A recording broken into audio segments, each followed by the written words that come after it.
Terranisaur is back with another build guide, this time for the Ice Barrage Sorcerer. I'm excited to talk about this one. This is my only ailment-based mage build for SSF that I've come up with so far that's met all my criteria of being a good, strong build with low gearing requirements that's somewhat reasonable to play and somewhat beginner-friendly. This is a little bit tricky, but it's a very interesting. It uses Ice Barrage as the main skill, which is a very interesting skill. It's unlike any other skill I've played in any other ARPG. It feels really clunky at first. I can't really describe it. It's just incredibly clunky feeling. But the more you play with it, the more you get used to it, it starts feeling interesting and fun. I think some people might like it. I think it's generally just a little bit weak. Like if this build got a super big damage buff somehow, or in the next patch got access to some more tools to either give it survivability or damage, it would actually feel really fun and really cool and rewarding to play. But right now it's kind of a B tier build. It's still playable, it's still fun, it's still cool. But you know, the extra clunkiness kind of feels bad when you're not really getting rewarded with the kind of damage numbers and survivability that you want. But it is still a fun, cool build. I'm going to go through a full explanation of the mechanics and how things work. I start off with the simple stuff, passives, skills, and then get into the more kind of complicated, meaningful stuff. Typically ending in the gear, where you get to sort of see all the setup come together at the end. So this does work. So it applies Frostbite, which is an ailment. And ailments in last Epoch are a little bit strange to understand. So they don't scale directly off of your spell damage or damage in any way. They have a flat damage. So as you can read here, it says by default each stack deals 50 damage. But other than it not taking your spell damage, it actually takes everything else. So it'll take your increase to elemental damage. It will take your penetration. It'll increase your cold. It'll take your cold damage, elemental damage over time. All those stats still do apply. But with that being said, we're going to scale duration, penetration, damage over time, and we're going to try and have this hit really quickly so we can apply a lot of stacks of the Frostbite ailment. So that's sort of how the build works. I'm going to go into the passives quick. So I would say for the passive tree for this sort of damage over time ailment is not super thrilling. There just doesn't seem to be any really amazing options or skills. You're sort of just well, this is kind of the best of the worst.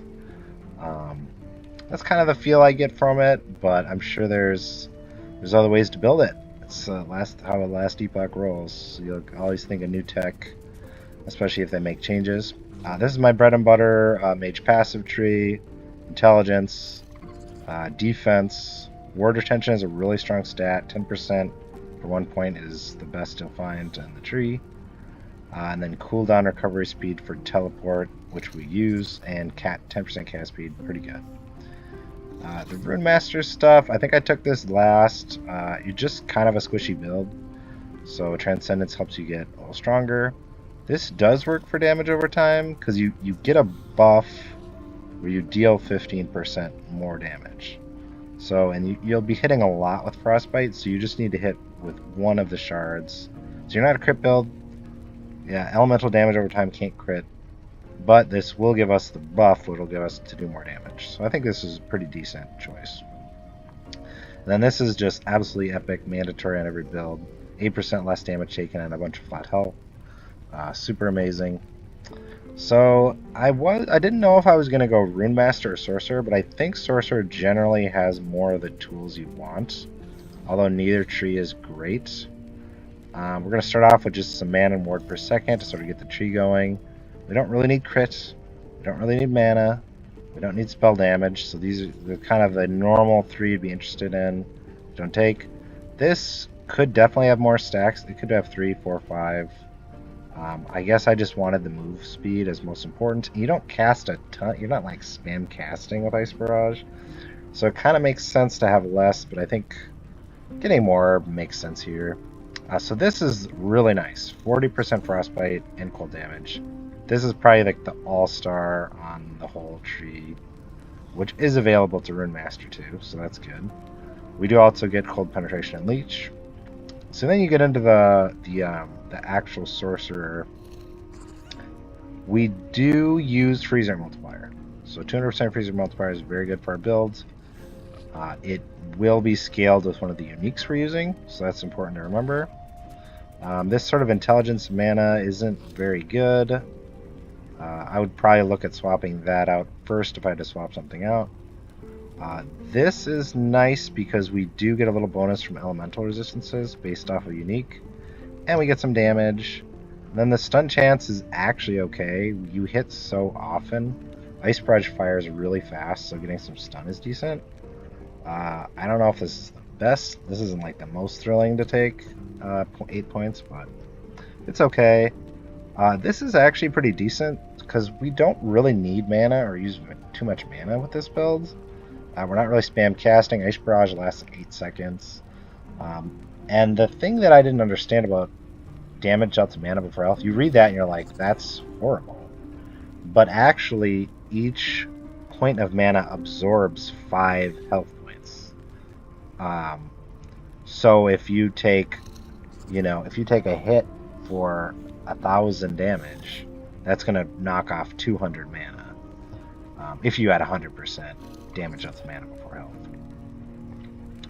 So it makes it a lot more appealing when you understand that. Getting just more mana and mana regen. Mana spent gained as ward is decent. It's an easy way to get it for 3 points.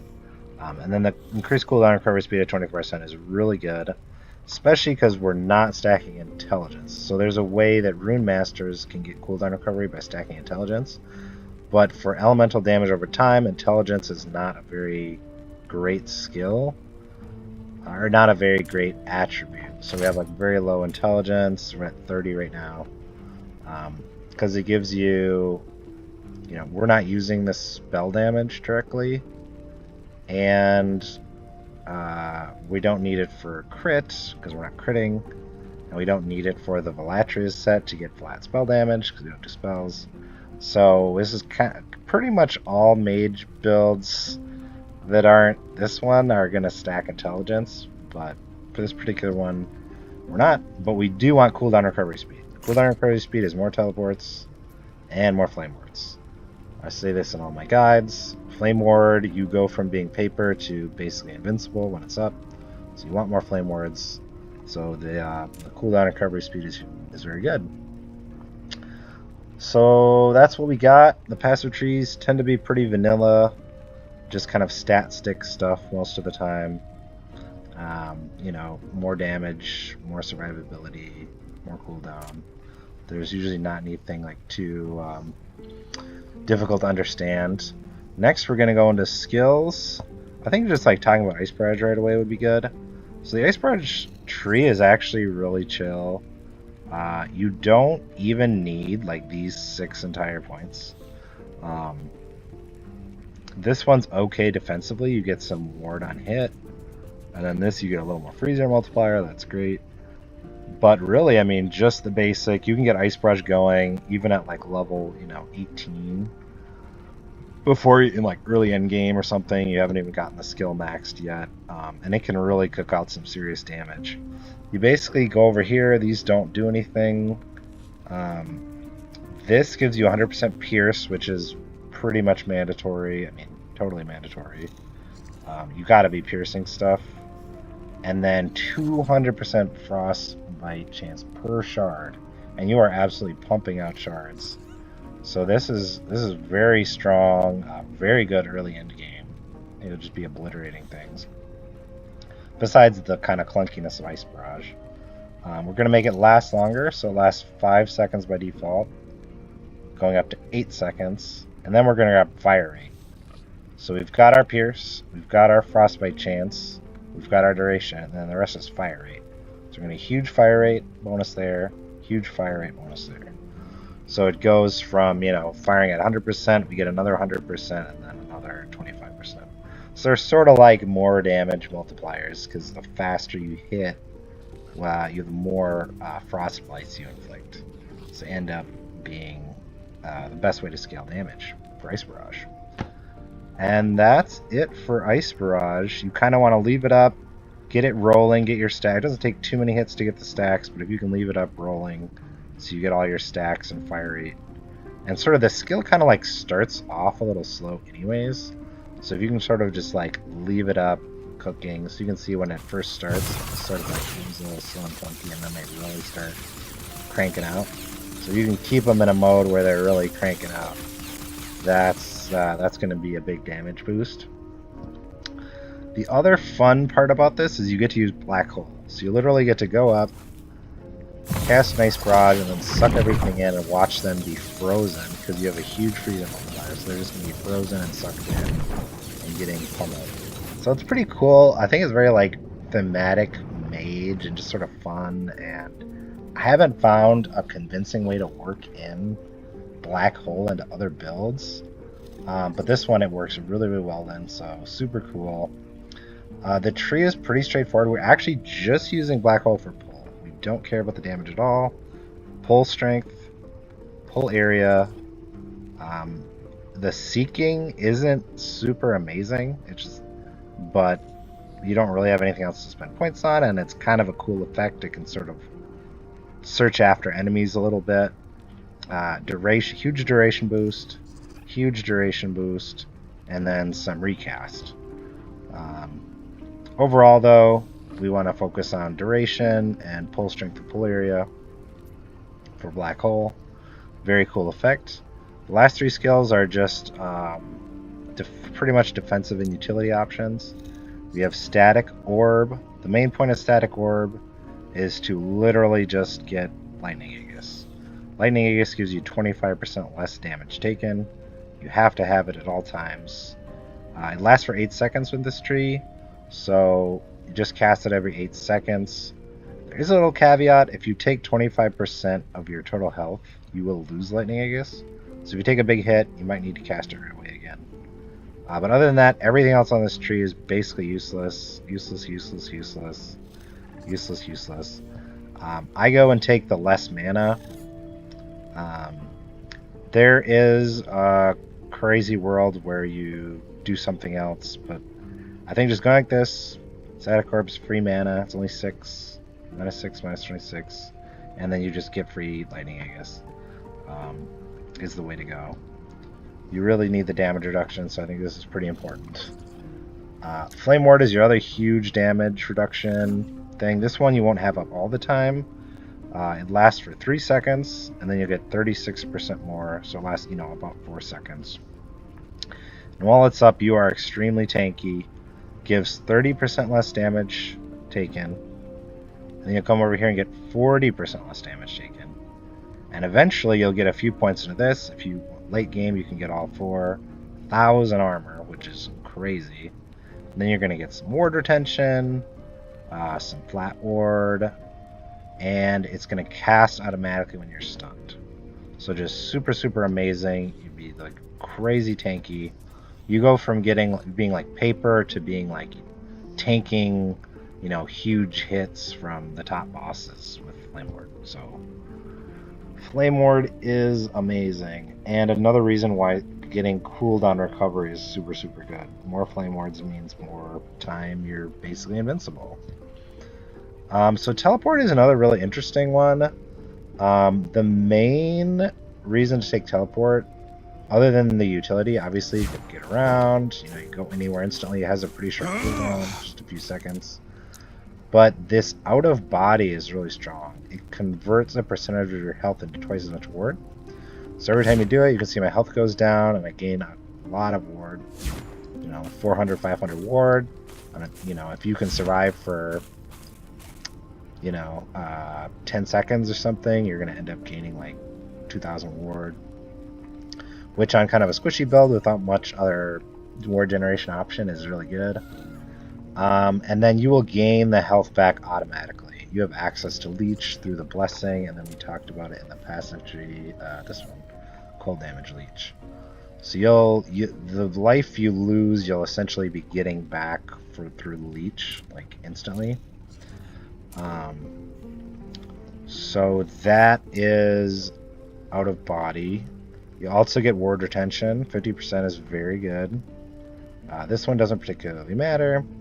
Then you also get this armor. So we are stacking armor. We saw with Flame Ward. We'll see with our gear. And we actually use the cold resistance for this build too, which we'll see through gear later. We use Freeze Rate Multiplier and cold resistance as a few of our things that uniques use. And then they're gonna last twice as long with this. So we're gonna permanent 25 cold resist, 250 armor, and 50% ward retention. Well, pretty much permanent, because you're gonna be teleporting around.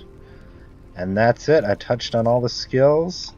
Let's go over into the idols and blessings. Blessings, I swapped back and forth a few of these. I really like spell damage leeches health, but there are other options. I would say in general, like blessings, there's a few ones that I use a lot. Like I use these a lot. Like spell damage leeches health, critical strike avoidance, physical resistance, armor. This one tends to rotate based on the build. Freeze Rate Multiplier is really good for this build. You'll see with the unique later.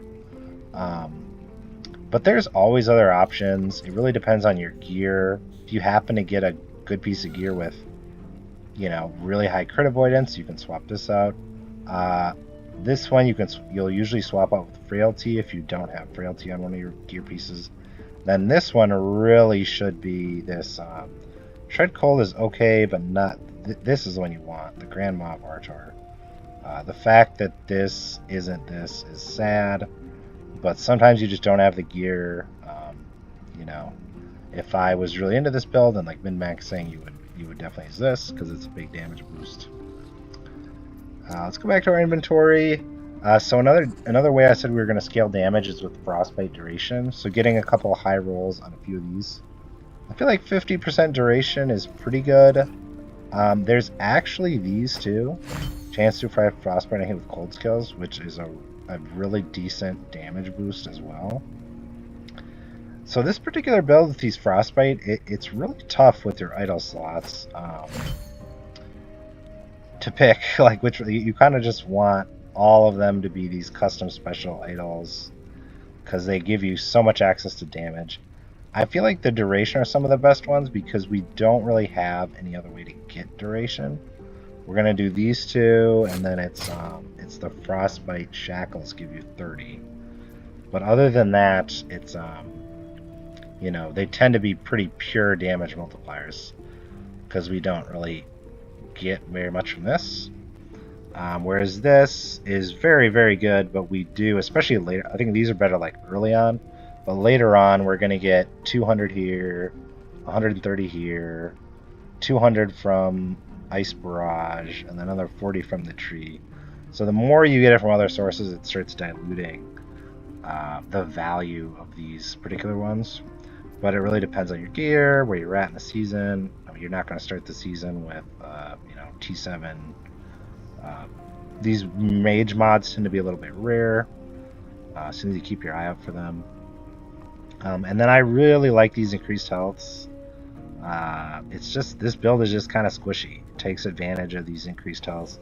I like them. I'm stacking cold resist, which I haven't touched on yet. Cold resist, elemental resist, cold resist. And that is because of these ones, which we looked at already. So you get 1% ward retention per 2% uncapped cold resistance. So that ends up being quite a lot of ward retention. How much cold resist do we have? So we have 180. So, you know, we get like 90% ward retention, which is incredible. So stacking some cold resist is really good. I'm just rounding out the rest of my like resistances that I'm missing. But yeah, I mean, in some crazy perfect worlds, it would be awesome to just have your whole inventory filled with damage things. But I kind of find I was just dying too much, and it was, you know, it doesn't matter how much damage you're doing if you're dying instantly. All right, so now that we have a lay of the land as far as passives go, blessings, item skills. We kind of know what we're looking for. We're looking for freeze rate multiplier, cold resistance, and then frostbite specific things. So the two main uniques you really want to get right away are frostbite shackles. This is farmed from my guy over in Blood Formosus over in Blood Frost and Death. It's a boss drop. It's not super rare. If you were like league starting, I would probably just go right there and just farm it until you got these. Huge chance to apply frostbite on hit, and increase frostbite duration, and you get the ward retention. I mean, wow, that's a lot of damage. So that's really strong. The other one that we're using in this build to really crank our damage out is Snowdrift. And Snowdrift has some chance to apply frostbite on hit. Okay, dodge, you know, a bunch of stuff we don't really use. But it has this line, 1% cold penetration with frostbite per 10% freeze rate multiplier. So you saw we were stacking freeze rate multiplier. We've got a blessing, we've got some through a tree, we've got a little bit here and there through our gear. Here we've got some freeze rate multiplier. So it's all going to end up stacking cold penetration. So like this has 183 freeze rate multiplier, and this is 1% cold penetration for 10%. So this is getting us, you know, 18% cold pen with frostbite for just these gloves. So that's already kind of insane. And then we're going to go over here. So I came up with the idea for Season 3 to use these Exalted. So it's this Primordial Sealed Affix. So we've got 2,500% freeze rate multiplier, which is kind of comical.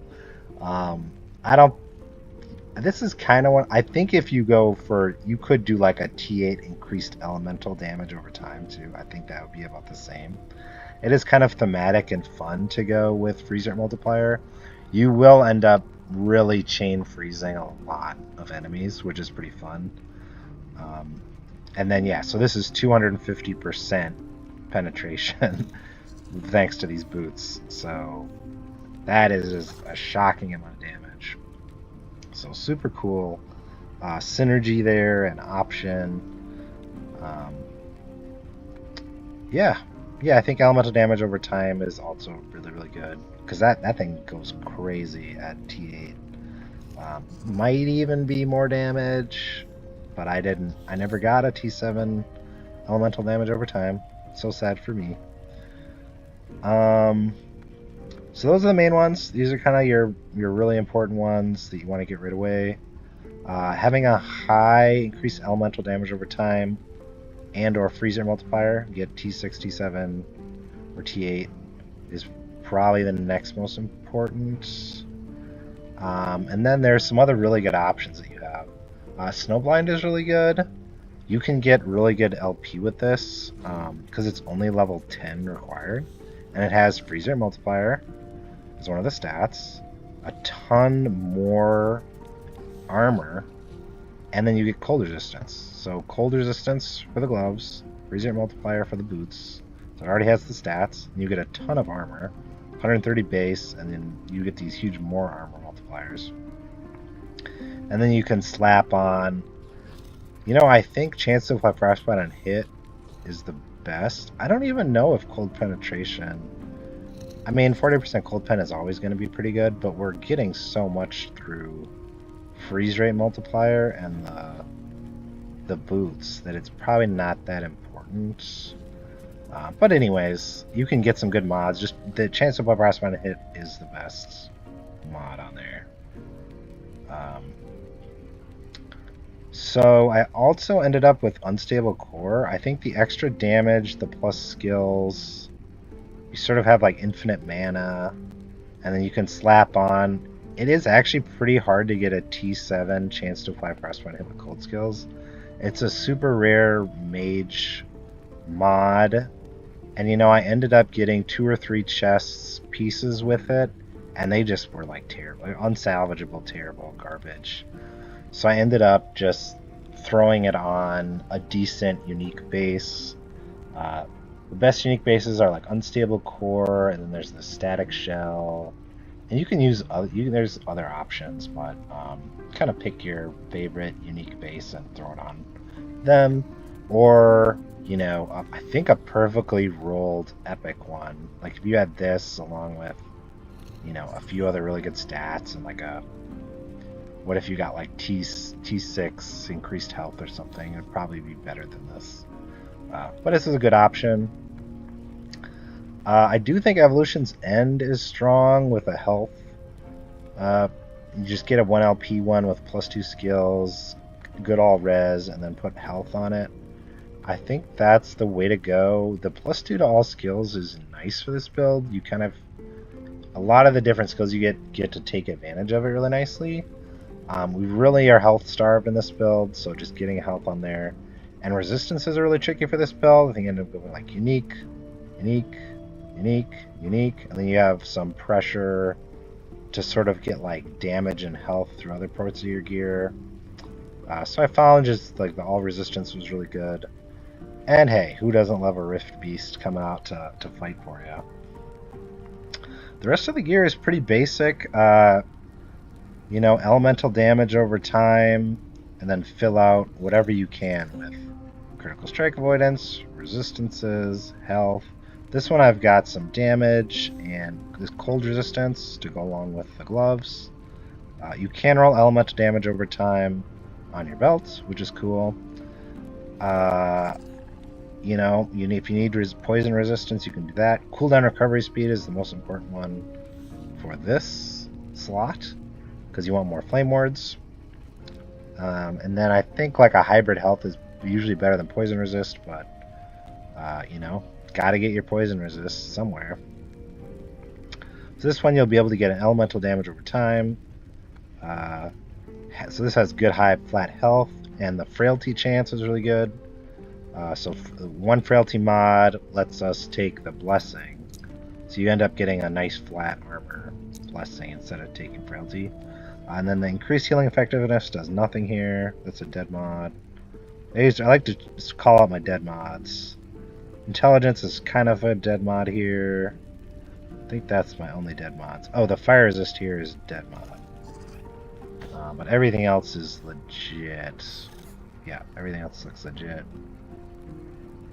So the boots, I did get lucky and I got the T7 movement speed, and is that a T5? Yeah, I got the max roll T5 cooldown recovery. So that was nice.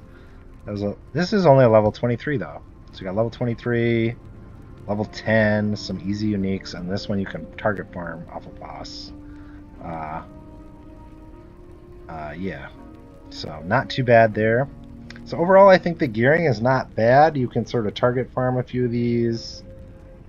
Focus on your freeze rate multiplier, cold resistance, frostbite duration. Chance to apply frostbite and hit is where you're going to get a lot of damage. That's really, really important. Elemental damage over time is the other one. And then freeze rate multiplier is going to be damage as well. And yeah, try to stay alive. Build tends to be a little squishy, a little clunky. Yeah, I did so this was a little kind of a mechanical gameplay overview that I like to do to kind of give you an idea of like how the build works, what to look for, what are the most important things. And I have a gameplay video separate that I'll link to that I'll show. I do 2 500 corruption runs, 500 corruption boss and harbinger, and then I do Aberoth. And I even had slightly worse gear. Upon doing the guide, I tweaked my gear, got a little bit more survivability and damage, but I was definitely even worse off and still cooked everything. I will say the Aberoth fight does feel a little bit hard on this build because of the mechanics of Ice Barrage. That one, if you're like really feel like you need to be able to kill Aberoth and you're a little newer, might not want to focus on doing it with this build. But hey, I'm sure if you played it enough, you'd get really, really good at it and you'd figure it out. As always, if you have any comments, questions, I would love to hear them. I do SSF Mage builds. I love the Mage and Last Epoch, and I kind of just wing it and try to craft my own stuff and figure the game out for myself. I have not looked at a ton of guides or anything. So if there's something really obvious I'm missing or a guide I really need to check out, let me know. And yeah, happy hunting. See you next time. Have a great day.